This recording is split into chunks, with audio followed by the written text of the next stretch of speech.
ہمیں یہ گھر اندر سے دیکھنا ہے، ہمیں اندر آنے دو۔ ایسے کیسے اندر آنے دو؟ مجھے کیا پتا تم کون ہو، مجھے منع کر رکھا ہے بھائی جی نے۔ ملازم نے اکھڑے لہجے پر حریم دنگ ہوئی، جبکہ حرمین کے تیور بگڑ گئے۔ بات کرنے کی تمیز نہیں ہے تمہیں؟ گھر کے مالک کا نام لے رہے ہیں ہم تو اس کا مطلب یہ ہے کہ وہ ہمارے جان پہچان کا ہے، میری بہن کا یہ گھر دیکھنا ہے، اندر آ کر گھر کھولو فٹافٹ۔ وہ بھڑک کر بولی تھی، او جا بی بی، کوئی بھی گھر کے مالک کا نام لے گا تو میں اسے اندر آنے دوں گا، بھلے وہ چور ہی کیوں نہ ہو۔ ملازم بھی سر پھرا تھا، دونوں کو جواب دے کر وہ کھڑکی بند کر گیا۔ حرمین کے تو تلووں سے لگی سرتا جا کر بچھی، دونوں ہاتھوں سے اس نے گیٹ پیٹ ڈالا تھا۔ چور چکا کسے کہہ رہے ہو؟ ہمت ہے تو باہر نکل کر بولو، پھر دیکھنا کیسی ایسی تیسی کرتی ہوں تمہارے اور تمہارے بھائی جی کی۔ ہم کیا شکل سے چور نظر آ رہے ہیں؟ آنکھ کے اندھے کہیں کے، گیٹ کھولو ورنہ میں اندر آگے تو 100 جوتے سر پر تمہارے مار کر ایک گنوں گی۔ حرمین غصے سے پاگل ہوتی، جو منہ میں آئے بول رہی تھی، اندر سے برابر جواب دیتا۔ ملازم اسے ہتھے سے اکھاڑ گیا تھا، وہی جو چپ رہتا تو حریم جو مسلسل حرمین کو ٹھنڈا کرنے کی کوشش کرتی، اسے سمجھا بجھا کر اب تک ساتھ لے جا چکی تھی، مگر وہ ملازم گیٹ کے پیچھے سے برابر جوابی کارروائی کر رہا تھا۔ بھی وہ ہلکی عمر کا نوجوان سا لڑکا کوئی بابا جی ٹائپ کا ہوتا تو حرمین یہ بےعزتی سہ جاتی۔ ڈرائیونگ سیٹ سے باہر آتے حمیس نے حیران اور پریشان اپنے گھر کے باہر جاری ہنگامہ دیکھا اور اپنے ساتھ آئے دوست کو رکنے کا اشارہ کرتا آگے بڑھا تھا۔ سچ تو یہ تھا کہ گیٹ دھڑا دھڑاتی غصے میں چلاتی حرمین کو دیکھنے کے بعد اسے ایک بار پھر اپنی شامت آتی دکھائی دے رہی تھی۔ اسی دوران حریم بامشکل حرمین کو گیٹ سے دور کرتی حمیس کی طرف متوجہ کر چکی تھی۔ بات سنیں، یہ کس قسم کی مخلوق ملازم کے نام پر رکھی ہوئی ہے؟ آپ نے کیا جنگل سے اٹھا کر لائے ہیں اسے؟ گھر کے دروازے پر آنے والا ہر بندہ اسے نفسیاتی کو چور چکا لگتا ہے۔ خزانے دفن ہیں کیا آپ کے اس محل میں جس پر سانپ بن کر بیٹھا رکھوالی کر رہا ہے؟ یہ بدلحاظ ملازم میری اور میری بہن کی منہ بھر بھر کے بےعزتی کی ہے اس نے۔ ہمیں چور کہہ رہا ہے، زمانے بھر کا لچا لفنگا۔ اسے آپ ابھی کے ابھی باہر نکال کر میرے سامنے لائے۔ میں نے بھی اس کی ایسی تیسی نہ کی تو میرا نام بھی حرمین نہیں۔ شدید اشتعال میں حمیس کے مقابل گرجتی برستی وہ غبار نکال رہی تھی، جبکہ ٹکر ٹکر اسے دیکھتے حمیس کی ہوائیاں اٹکی ہوئی تھیں۔ میں آپ دونوں سے بہت معذرت خواہ ہوں۔ بڑی مشکل سے حمیس کو اس کی چنگاڑیوں کے درمیان موقع ملا تھا، مگر حرمین نے اسے جملہ مکمل ہی نہ کرنے دیا۔ جہنم میں گئی آپ کی معذرت، سیدھی طرح جا کے اسے مار خور کو گیٹ سے باہر لے کر آئیں، ورنہ نتائج کے ذمہ دار آپ ہوں گے۔ گیٹ کی طرف جانے کا اشارہ کرتے ہوئے اسے حکم دے رہی تھی۔ حرمین چھوڑو، جانے دو، وہ بات کر لیں گے اپنے ملازم سے۔ حریم کو ہی جیسے رحم آ گیا تھا حمیس کی اتری صورت پر۔ ایسے کیسے جانے دوں؟ ہم کوئی ہتھیار لے کر چوری کرنے گھس رہے تھے ان کے محل میں، جو چور کا تمغہ لگا دیے اس اندر چھپے لفنگے نے۔ چپل سے اس کا منہ سجائے بغیر تو نہیں جاؤں گی یہاں سے، اور آپ کیا کھڑے کھڑے میرا منہ دیکھ رہے ہیں؟ اس بزدل کو باہر نکالیں یا میں گیٹ پھلانگ کر اندر جاؤں؟ وہ ہتھے سے اکڑتی حمیس پر برسی تھی۔ اس سے پہلے کہ حمیس کچھ کہتا، اس کا دوست جو کار کی بونٹ پر بیٹھا بڑی دلچسپی سے یہ ساری کارروائی دیکھ رہا تھا، پہلی بار درمیان میں آیا تھا۔ میں گیٹ کھلواتا ہوں، تم رکو، حمیس سے مخاطب ہوتا وہ گیٹ کی طرف گیا تھا۔ دلدار، گیٹ کھولو اور باہر آؤ، معافی مانگو اپنی غلطی کی۔ نام تو دیکھو، اس منچو کا دلدار نام دیا ہے، لچن سے تو ثابت ہے دلداری چھو کر نہیں گزری۔ حرمین جس طرح تلملا کر بولی تھی، قریب موجود حریم اپنی ہنسی نہ روک سکی تھی۔ حرمین اسے دیکھ کر رہ گئی تھی۔ دوسری جانب دلدار تھا کہ حرمین کی موجودگی کی وجہ سے دروازہ کھولنے کو تیار نہیں تھا۔ اب نہیں لگے گا پٹاری سے باہر، اب نہیں نکلے گا پٹاری سے باہر، بزدل کہیں کا۔ انشاءاللہ ایک دن گھسیں گے اس محل میں چور چکے، اب وہی گھسیں گے اور اس دلدار کی کنپٹی پر پستول رکھ کر اس کی ساری دلداری نکالیں گے۔ گیٹ نہ کھولنے پر وہ ہلکے بل گیٹ کی طرف منہ کیے چلائی تھی۔ میں اس کی طرف سے آپ دونوں سے معافی مانگتا ہوں، اور کچھ زیادہ ہی متاع رہنے کے چکر میں بدتمیزی کا مظاہرہ کر گیا، غلطی میری ہے، مجھے سے بتانا چاہیے تھا کہ یہاں میری جان پہچان والے بھی ہیں۔ حمیس بہت شرمندگی کے ساتھ بولا تھا، جان پہچان والے ہیں نہیں، جان پہچان والے تھے۔ حرمین چبا چبا کر بولی، میرے گھر سے تو اب کوئی بھی آپ کے محل کی دہلیز پر نہیں آنے والا اپنی بے عزتی کروانے کے لیے۔ خالہ جان کو تو میں خود سمجھا دوں گی، کل کلا کو ان پر بھی چوری چکاری کا الزام لگ گیا تو وہ اس عمر میں کہاں یہ صدمہ برداشت کر سکیں گی۔ نہیں، ایسا کہہ کر مجھے اور شرمندہ نہ کیجیے، آئندہ ایسا نہیں ہوگا، آئندہ کی نوبت آئے گی بھی نہیں۔ چلیے آپا، چبا کر بولتی حریم کا ہاتھ پکڑے سے اپنے ساتھ کھینچ کر لے گئی تھی۔ بھئی دلدار تو ٹھیک ٹھاک سہم گیا ہے اور یہاں تمہارا رنگ بھی اڑا ہوا ہے۔ ویسے یہ پھون دیوی ٹائپ خاتون ہے کون؟ دور جاتی حرمین پر نظر ڈال کر اس کے دوست نے پوچھا، اب کیا بتاؤں، مجھے تو لگتا ہے یہ خاتون دنیا میں میری ہی مٹی پلیت کرنے ہی آ گئی۔ حمیس گہری سانس بھر کر بولا تھا۔ سر شام وہ سر درد کی وجہ سے بے وقتی سو گئی تھی، کانوں میں پڑتی آوازیں سے نیند سے بیدار کرنے لگی تھی۔ وہ تخت پر ہی دوسری جانب کروٹ لیٹی تھی، جبکہ عقب میں ہی تخت پر اس کی خالہ اور اماں اور خالہ بیٹھی تھی۔ اپا، آج تو آپ کی طبیعت کافی بہتر لگ رہی ہے، مگر ایک بار اور تسلی کے لیے ڈاکٹر کے پاس چلتے ہیں تو اچھا تھا۔ محیب بھی فون پر پوچھ رہا تھا۔ شمسہ بول رہی تھی، اب اس کا فون آئے تو اسے کہہ دینا کہ میرے لیے پریشان نہ ہو، تمہارے سامنے حرمین نے میرا بلڈ پریشر اور شوگر چیک کیا ہے، سب ٹھیک ہے، مجھے بخشو، اب میں نہیں جاتی کسی ڈاکٹر کے پاس، زبیدہ بولی تھی۔ تو میری وجہ سے پچھلے 4 دن سے حمیز کے گھر بھی نہیں جا سکی، وہ بھی نہ خود آیا نہ فون کیا۔ آپا، اس کا تو آپ کو پتہ ہے، کاروبار کی مصروفیات اتنی ہیں کہ اکثر رات بھی اسے فیکٹری میں گزارنی پڑتی ہے، نائٹ شفٹوں میں بھی کام چلتا ہے وہاں۔ شمسہ، اتنا بڑا گھر ایک ملازم کے بھروسے پر چھوڑ کر دن رات تباہی گزارنا ٹھیک بات تو نہیں، تمہیں اس کو سمجھانا چاہیے، زبیدہ تشویش سے بولی تھی۔ آپا، میں نے تو اسے کہا تھا کہ اب گھر بار سنبھالنے والی لے آؤ، اب کس چیز کا انتظار ہے؟ ماشاءاللہ سب کچھ گھر میں، فرنیچر سے لے کر قالین تک، ایک ایک چیز قیمتی اور شاندار، ماشاءاللہ برتنہ نصیب ہو، زبیدہ رشک سے بولی۔ اس کے ماں باپ اس ملک میں گھر بنانے کا خواب پورا نہ کر سکے تھے، کہتا ہے یہ گھر ان کے نام ہی ہے، ان کا خواب پورا کیا میں نے، اس لیے پردیس سے واپس یہاں آیا تھا۔ اللہ ایسی اولاد سارے ماں باپ کے نصیب میں لکھ دے، اور میرے بیٹوں کو دیکھو، جانے کہاں کمی رہ گئی تھی تربیت میں، ان کو دیکھ کر لگتا ہے کہ بس دنیا میں شادی کرنے اور بیوی بچوں کی ذمہ داری اٹھانے ہی آئے تھے۔ زبیدہ تاثر سے بولی تھی۔ خیر تم بتاؤ کیا ارادہ کیا ہے اس نے شادی کے بارے میں؟ زبیدہ دوبارہ سے موضوع پر چلی آئی تھی، جبکہ آنکھیں بند کیے لیٹی حرمین اندر ہی اندر تلملا کر رہ گئی تھی۔ اپنی ماں کے تجسس کو وہ خوب اچھی طرح سمجھ سکتی تھی۔ آپا، وہ تو مجھے کہتا ہے آپ ڈھونڈ لیں، اپنی پسند سے تو کر لوں گا شادی، آپ کی پسند سے تو کر لوں گا شادی ہے کیا؟ واقعی ایسا ہی کہا اس نے؟ زبیدہ نے حیرت سے پوچھا۔ جی ہاں آپا، ابھی کچھ دن پہلے بھی اس نے یہی جواب دیا، دوسری بار بھی ملک سے باہر اس کے ماموں بیٹیاں ہیں، اور یہاں چچا تاؤں کے گھر میں لڑکیوں کی کمی نہیں ہے، سب ایک پیر پر کھڑے ہیں اپنی بیٹی کا ہاتھ اسے دینے کے لیے، اور وہ مجھے کہہ رہا ہے کہ میں اس کے لیے اپنی پسند کی لڑکی ڈھونڈوں۔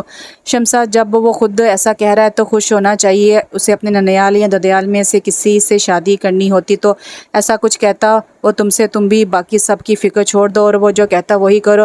میں تو کہتی ہوں اپنی حرمین کے لیے اس سے بات کروں۔ زبیدہ کی توقع کے مطابق حرمین ضبط کرتی کھول کر رہ گئی تھی۔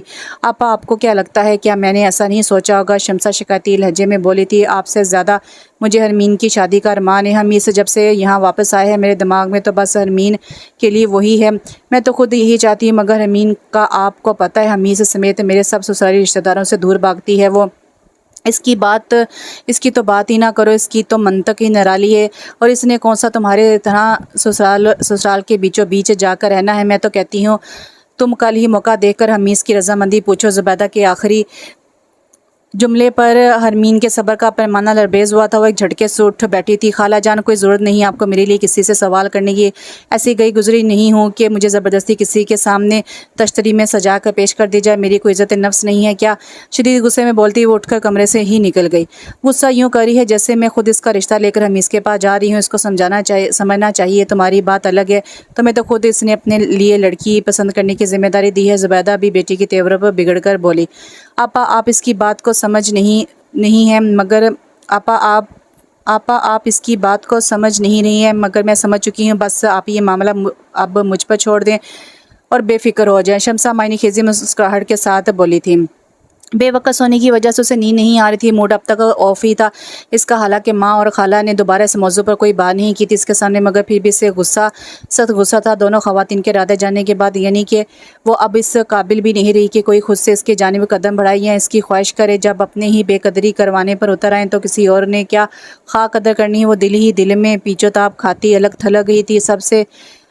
محیب سو چکا تھا اس کی ماں اور شمسہ جانے کون سی باتوں میں مگن تھی، جبکہ وہ بے دلی سے باہر باغیچے میں آ گئی، تمام لائٹس آف تھی، کھلی اور خنک فضا میں رات کی رانی کی پھولوں کی سحر انگیز اور تیز خوشبو پھیلی تھی۔ سلیپرز ایک طرف اتار کر وہ اوس میں بھیگی یخ بستہ مخملی گھاس پر دھیرے دھیرے قدم بڑھاتی اس کی کیاری کے قریب آ گئی، جہاں اس کے من پسند رات کی رانی کے پودے لگے ہوئے تھے، جو خاص اس کی خواہش پر لگائے گئے تھے۔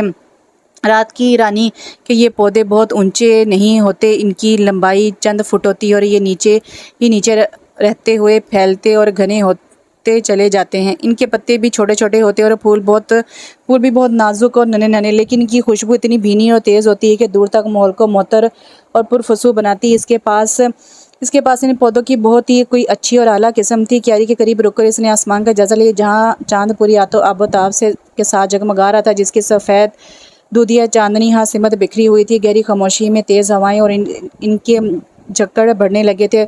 موسم کافی حد تک بدل چکا تھا، سردی کی آمد ہو چکی تھی، تیز ہوائیں اور یخ بستہ ہوتی جھرجھری لینے پر مجبور کر رہی تھی۔ ہوا کے تیز جھونکے سے بکھرتے بال سمرتی وہ چونک کر بغور میدان کی جانب دیکھنے لگی تھی جہاں کوئی تیز قدموں سے چلتا اسی جانب آ رہا تھا۔ یقیناً وہ حمیز ہی تھا۔ اپنی تسلی کے لیے اس نے برآمدے میں جا کر لائٹس آن کی تھی اور اسی دوران حمیز گھر کے کافی نزدیک پہنچ چکا تھا جبکہ وہ اس وقت اس کی آمد پہ حیران ہوتی جنگلے کی جانب بڑھ رہی تھی۔ تب ہی آن میں ہوا کے ایک تیز ترین لہر اس کے شانوں سے شفون کا ملائم ڈبٹا اڑا کر جنگلے کی دوسری طرف ساکت ہو جانے والے شخص کے چہرے اور سینے پر چسپا کر گئی تھی۔ منہ کھولے وہ ہکا بکا رہ گئی۔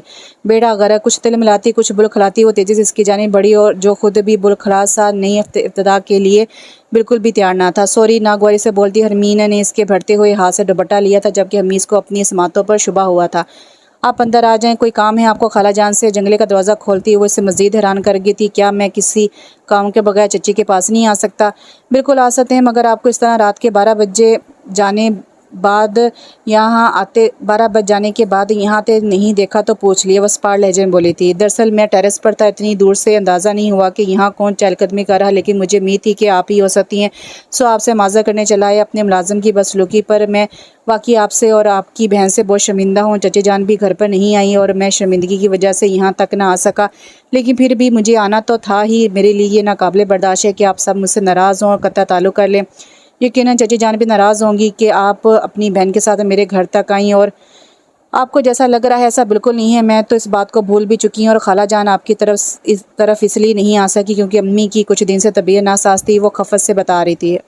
اب طبیعت کیسی ہے ان کی؟ بہتر ہے، اب آپ اندر آنا چاہیں تو آ جائیں، امی اور خالہ جان جاگ رہی ہیں۔ اس کی اس عنایت پر وہ انکار کرنے کی غلطی نہیں کر سکتا تھا۔ کیا میں پوچھ سکتا ہوں یہاں پر خوشبو کیسی پھیلی ہے؟ حمیز کے سوال پر وہ رک کر اس کی جانب پلٹی تھی۔ ظاہر ہے پھولوں کی ہی ہو سکتی ہے، وہ بولی تھی۔ بالکل، لیکن آج سے پہلے تو ایسی مسحور کن اور تیز خوشبو مجھے یہاں محسوس نہیں ہوئی۔ ارد گرد کیاریوں میں لگے پودوں پر نظر ڈالتا وہ بولا تھا۔ آج سے پہلے آپ دن میں آئے ہیں جبکہ رات کی رانی کے پھول رات میں کھلتے ہیں، یہ ان کی خوشبو ہے۔ حرمین کے اشارے پر وہ رات کی رانی کے گھنے پودوں کی طرف متوجہ ہوا تھا۔ میں ان کو قریب سے دیکھنا چاہوں گا۔ حیرت سے وہ اسے دیکھتی رہ گئی جو پودوں کی جانب بڑھ گیا تھا۔ یہ تو پودا بہت عام ہے یہاں، آپ نے پہلے کبھی یہ نہیں دیکھا؟ حرمین نے حیران لہجے میں اس سے پوچھا تھا جو محوت سے رات کی رانی کے چھوٹے چھوٹے سفید پھولوں کا جائزہ لے رہا تھا۔ مسحور کن روم میں اترتی خوشبوؤں کی لپیٹ عجیب سے سحر میں اسے مطلع کر رہی تھی۔ شاید کبھی دیکھا ہو، مجھے یاد نہیں۔ زندگی اس قدر مصروف رہی کہ پھول پودوں پر توجہ دینے کا موقع ہی نہیں ملا۔ اب جا کر کہیں کچھ اطمینان کی سانس لینے کا موقع ملا تو سوچ رہا ہوں میں بھی تھوڑا باذوق ہو جاؤں۔ سچ پوچھیں تو میرا دل چاہ رہا ہے کہ سارے رات ان پھولوں کے قریب گزار دوں۔ وہ خجل سے انداز میں بولتا حرمین کو مسکرانے پر مجبور کر گیا تھا جبکہ حمیز کو اس کی یہ مسکراہٹ بڑی دلکش لگی تھی۔ بہت سنجیدہ اور لبوں کی تراش میں سجی ہوئی سراج سے وہ اس سے نگاہ ہٹاتا آگے والے پودے کی طرف بڑھ گیا۔ مگر گھر مکمل ہونے کے بعد میں کوشش ہی کر رہا ہوں کہ کسی مالی کا بندوبست کر لوں، مگر وقت ہی نہیں ملتا۔ وقت ملتا کہاں ہے، وقت تو گزرتا ہے اور گزرتے وقت میں سے اپنے لیے، اپنے شوق اور مشاغل کے لیے وقت خود نکالنا پڑتا ہے، وہ سنجیدگی سے بولی تھی۔ واقعی آپ بالکل ٹھیک کہہ رہی ہیں، وہ متاثر کن لہجے میں بولا تھا۔ آپ مالی کا انتظام کر لے، کیاریاں بننے تک آپ گملوں میں لگے رات کی رانی کے پودے کو یہاں سے لے جائیں، اس طرف رکھے ہیں، کبھی بھی لے جائیے گا۔ ایک جانب وہ اشارہ کرتے ہوئے بولی، بہت شکریہ، میں خود نہ آ سکا تو دلدار کو۔ وہ یکدم یوں رکا کہ جیسے غلطی سرزد ہوئی ہو۔ کوئی بات نہیں، بھیج دیجیے گا دلدار کو، امید ہے آپ نے اسے کافی حد تک انسان بنا دیا ہوگا، وہ سنجیدگی سے بولی تھی۔ چلیے اندر چلتے ہیں، مسکراہٹ چھپاتے وہ بولا تھا اور وہ اس کی تلقین میں برآمدے کی جانب بڑھ گیا تھا۔ اسے اپنی ماں اور شمسہ کے پاس چھوڑ کر الٹے قدموں باہر نکل آئی۔ کمرے میں آ کر وقت گزاری کے لیے ایک میگزین کی ورقگردانی کرتے اس کا دھیان کہیں اور تھا۔ کچھ دیر پہلے باہر اپنے اور حمیز کے درمیان گفتگو پر غور کرتے اسے مکمل یقین ہونے لگا تھا کہ حمیز نے جان بوجھ کر بات کو طول دینے کی کامیاب کوشش کی تھی، مگر کیوں؟ شاید وہ اس کی توجہ حاصل کرنا چاہتا تھا، یا شاید وہ اس سے بات کر کے اجنبیت کو ختم کرنا چاہتا ہو۔ وہ سوچوں میں الجھنے میں لگی تھی۔ کیا مصیبت ہے؟ امی اور خالہ جان نے مجھے عجیب وہموں میں مبتلا کر دیا ہے۔ جھلا کر اس نے میگزین پٹک دیا تھا۔ تب ہی شمسہ کمرے میں آئی تھی۔ حرمین، جاگ رہی ہو تو حمیز اور محیب کے لیے کافی بنا دو، محیب جاگ گیا اور اسے صرف تمہارے ہاتھ کی کافی پسند ہے۔ شمسہ کے کہنے پر وہ اس بات میں سہلاتی اٹھ کھڑی ہوئی تھی۔ بیک بون میں کچھ دن سے رہنے والی تکلیف کے باعث ڈاکٹر کی ہدایت پر اس نے ہاسپٹل سے چھٹیاں لے لی تھی۔ آج ہی اسے 2 ہفتے کی چھٹی مل گئی تھی، سو وقت سے پہلے ہی وہ ہاسپٹل سے نکل آئی۔ رحمت چاچا کو کال کر کے ان کا انتظار کرنے سے بہتر تھا کہ وہ کسی بھی رکشے میں چلی جاتی۔ مین روڈ پر ہی وہ رکشے سے اتر گئی۔ سردی کی محسوس ہلکی نرم سی دھوپ میں خاموش طویل سڑک کے کنارے چلتے ہوئے اسے ہارن کی تیز آواز نے جگا دیا تھا۔ کم میں نگاہ ڈالتے اس کے قدم رکنے لگے تھے۔ گاڑی سے اترتے حمید سے نگاہ ہٹا کر اس نے فرنٹ سیٹ پر بیٹھی لڑکی کو دیکھا تھا۔ اس قیامت کو وہ پہچانتی تھی۔ شمسا کے سب سے بڑے جیٹ کی وہ آخری اولاد تھی۔ اور اسا حرمین سے آنکھیں چار ہونے کے باوجود وہ یوں جان اور نظر انداز کیے بیٹھی رہی جیسے اسے جانتی ہی نہ ہو۔ آئیے میں آپ کو گھر تک ڈراپ کر دیتا ہوں، اس کے مقابل آتا ہوا بڑے موزبانہ انداز میں اسے لفٹ آفر کر رہا تھا۔ نہیں شکریہ، اسے زحمت کی ضرورت نہیں ہے، فارمل نہ ہو، گھر کافی دور ہے، آپ تھک جائیں گی۔ میں آپ کو کم سنائی دیتا ہے کیا؟ سارا لحاظ بلا طاق رکھتی وہ ناگواری سے بول اٹھی تھی۔ گھر تک رکشہ ٹیکسی میں بھی افورڈ کر سکتی ہوں، اگر میں خود چل کر جا رہی ہوں تو اپنی مرضی سے جا رہی ہوں۔ اس کے بگڑے لہجے پر حمید نے حیرت سے اس کے سفید چادر کے حالے میں چہرے کے بگڑتے تاثرات اور پیشانی پر پڑتے بل دیکھے تھے۔ بات افورڈ کرنے کی نہیں ہے، نہ میرا کوئی غلط مقصد ہے، مجھے اچھا نہیں لگا کہ آپ اس طرح پیدل طویل رستہ طے کر کے گھر تک جائیں تو لفٹ کی آفر کر دی۔ آپ ہر بات کو اتنے منفی انداز میں کیوں دیکھتی ہیں؟ پتہ نہیں حمید کو اس کا اکھڑا لہجہ برا لگا تھا یا اس کی اکھڑی باتیں، بہرحال وہ خاموش نہ رہ سکا تھا۔ کہہ دیا جو کہنا تھا، اب جائیے، آپ کے وہ رشتہ دار سوکھ رہی ہے انتظار میں۔ اس کی تنزیہ میز لہجے پر حمید کے تاثرات سخت ہوئے تھے۔ آج مجھے کہنا ہی پڑے گا کہ آپ انتہائی بد لحاظ اور بد زبان ہیں، سرخ چہرے کے ساتھ وہ بنچے لہجے میں بولا تھا اور پلٹ کر تیز قدموں سے گاڑی کی سمت چلا گیا، جبکہ ایک جلستی نگاہ اس کی پشت پر ڈال کر وہ بھی پیر پٹکتی آگے بڑھ گئی۔ رگوں میں انگارے دوڑ گئے تھے جب زن سے گاڑی آگے بڑھ گئی تھی۔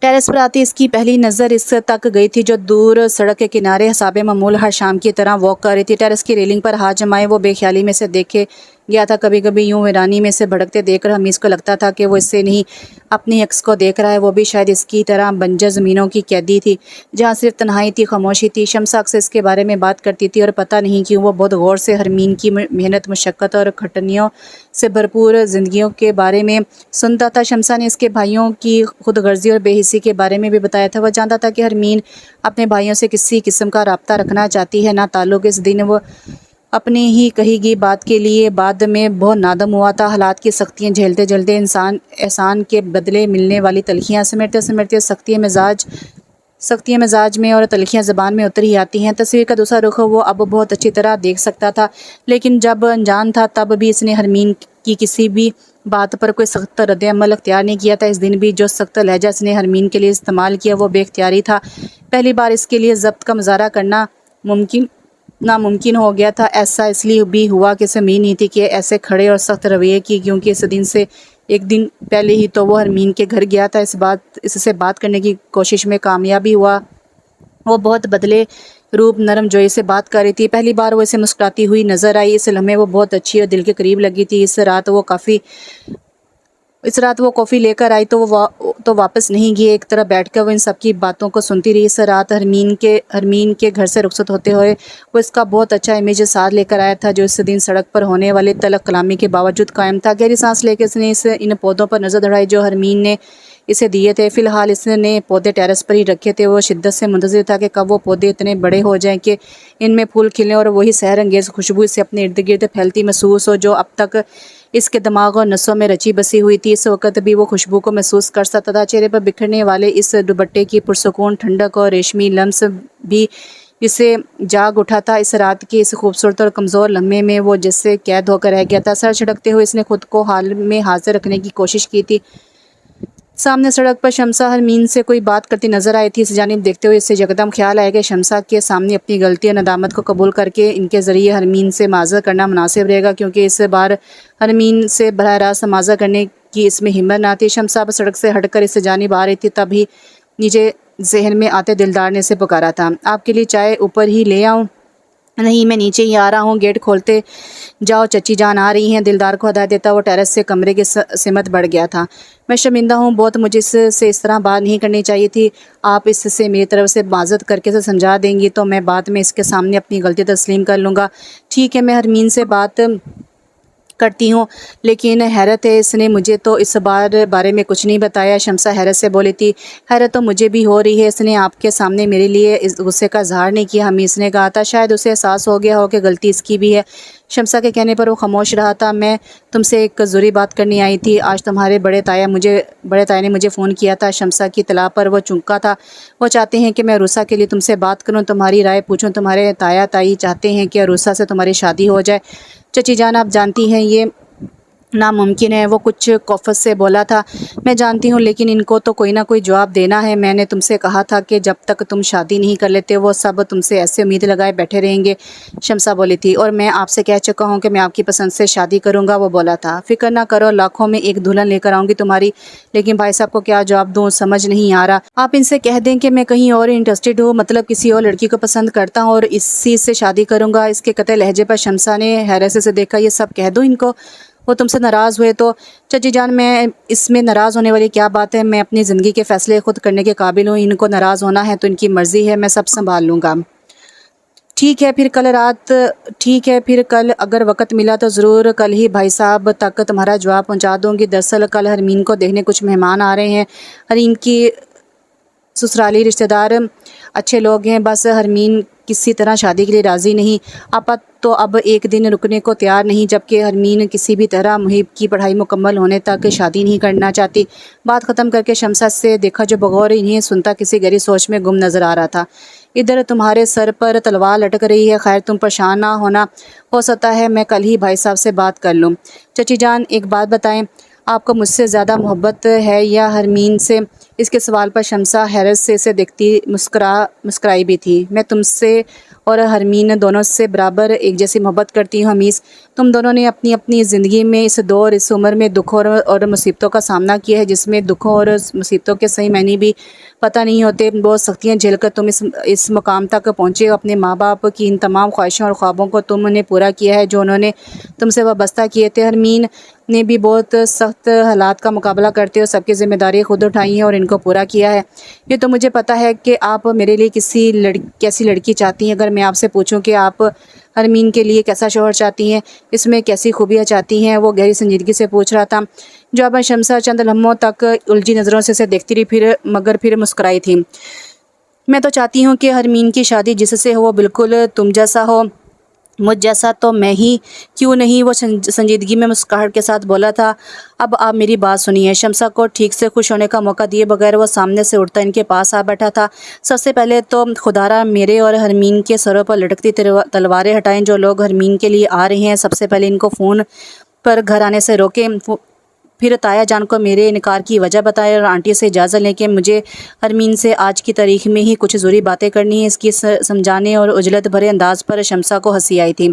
یہ سب میں کر لوں گی، لیکن تم یہ مت بھولو کہ تمہیں جلد از جلد شادی کرنی ہوگی، جبکہ حرمین مجھے سب یاد ہے، میں یہ مسئلہ بھی اس کے سامنے بیٹھ کر حل کر لوں گا، بس آپ یہ کر لیجئے جو میں نے کہا ہے، وہ قطع لہجے میں بولا تھا۔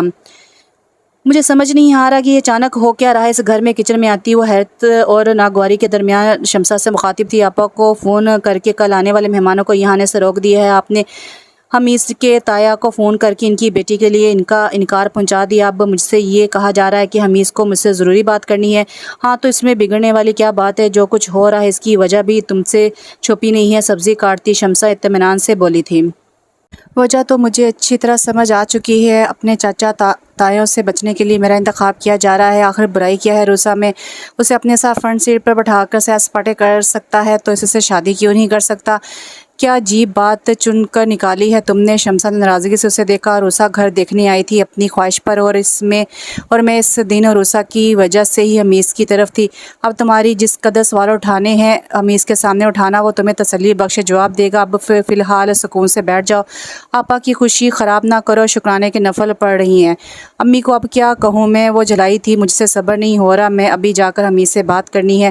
آپ کے سسرال والے مجھ سے پہلے آپ کی جان پر وبال لے آئیں گے۔ ہول کر بولتی وہ شمسہ کی پکار پر بھی نہ رکی تھی۔ تیز قدموں کے ساتھ چلتی وہ میدان عبور کر کے جس وقت گھر کے قریب پہنچی رات کی تاریکی پھیل چکی تھی۔ اسے حیرت ہوئی کہ مین گیٹ چوپٹ کھلا ہے۔ کھلے گیٹ کے اندر داخل ہو کر اس نے جائزہ لیا، پورچ میں گاڑی کھڑی تھی، حمیز یقیناً گھر میں تھا۔